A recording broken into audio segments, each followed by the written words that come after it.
ये समाजवादी व्यवस्था का लॉन्ग क्वेश्चन का आंसर है, जो 1, 2, 3 नंबर का हम बता चुके हैं। ठीक है, अब जो है 5वें नंबर का बताने जा रहे हैं। ठीक है, ये 5 नंबर में क्वेश्चन पूछता है।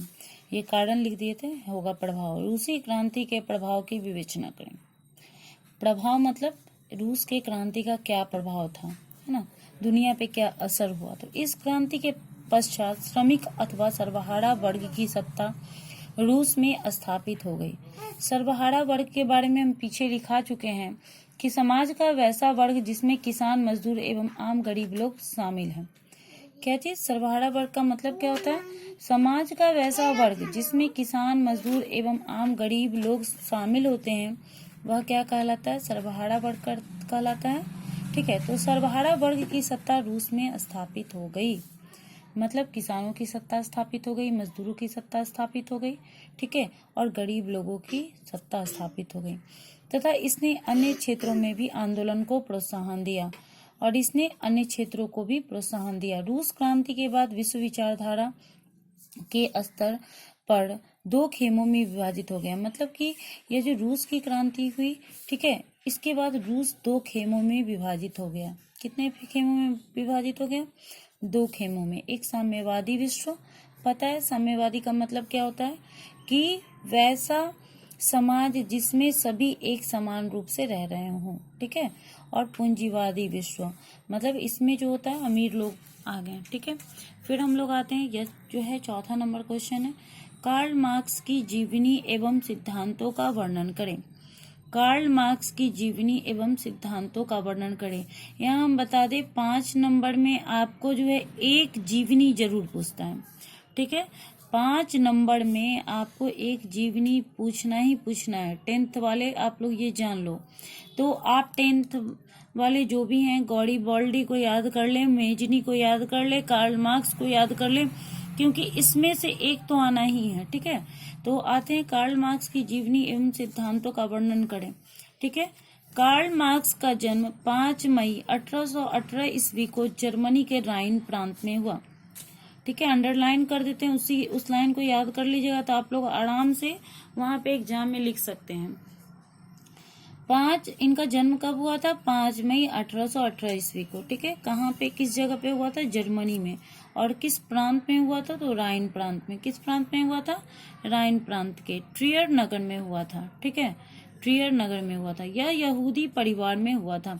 इनका जन्म किस परिवार में हुआ था? यहूदी परिवार में। कार्ल मार्क्स के पिता हेनरिक मार्क एक प्रसिद्ध वकील थे। इनके पिता का नाम क्या था? हेनरिक। इनके पिता का नाम क्या था?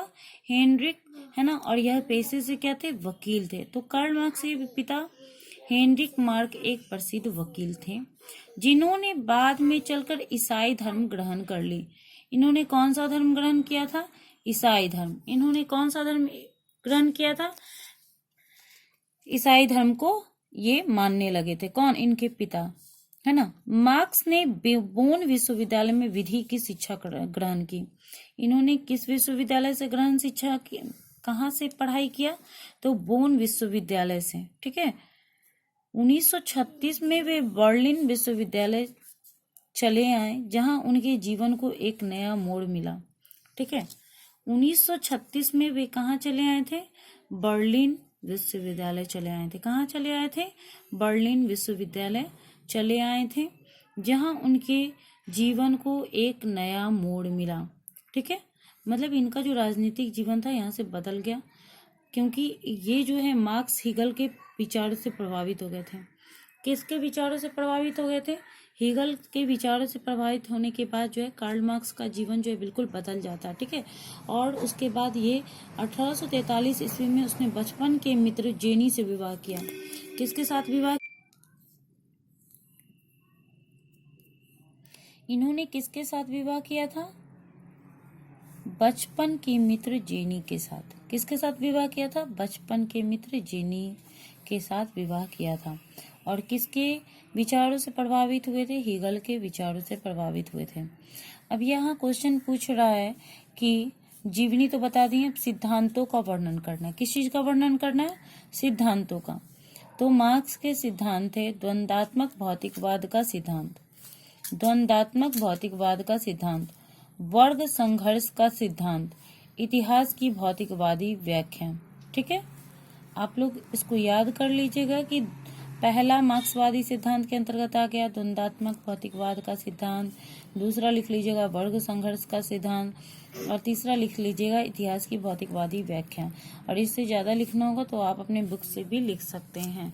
ठीक है, आगे हम लोग क्वेश्चन हम लोग का आता है कि यूटोपियन समाजवादियों के विचारों का वर्णन करें। ठीक है, यूटोपियन समाजवादियों के विचारों का वर्णन करें। प्रथम यूटोपियन समाजवादी जिसने समाजवादी विचारधारा के विकास में महत्वपूर्ण भूमिका निभाई। ठीक है, यूटोपियन कौन था? जो समाजवादी विचारधारा के विकास में इन लोगों का क्या था? बहुत ज्यादा भूमिका था। क्या था? भूमिका था। किस चीज को डेवलप करने में? समाजवादी विचारधारा के विकास को आगे बढ़ाने में। ठीक है, एक फ्रांसीसी विचारक सेंट साइमन था, और यह जो मतलब यूटोपियन कौन, इसका नाम क्या था? फ्रांसिस विचारक सेंट साइमन। क्या नाम था इनका? यूटोपियन का फ्रांसिस विचारक सेंट साइमन था। अब इनका मानना क्या था? उनका मानना था कि राज्य एक समाज को इस ढंग से संगठित करना चाहिए, मतलब जो भी एक राज्य है, समाज है, उसको इस ढंग से संगठित करना चाहिए कि लोग एक दूसरे का शोषण ना करें, बल्कि मिलजुल कर रहे और प्राकृतिक का दोहन करे, मतलब प्राकृतिक से अपनी व्यवस्थाओं को ग्रहण करे। ठीक है, और समाज का हर वर्ग एक दूसरे से लड़ाई झगड़ा ना करे। तो इस तरीका से आप समझ गए। यह जो हम लोग का क्वेश्चन, यह जो हमारा साम्यवादी व्यवस्था था, साम्यवादी व्यवस्था आज यह कंप्लीट हो गया।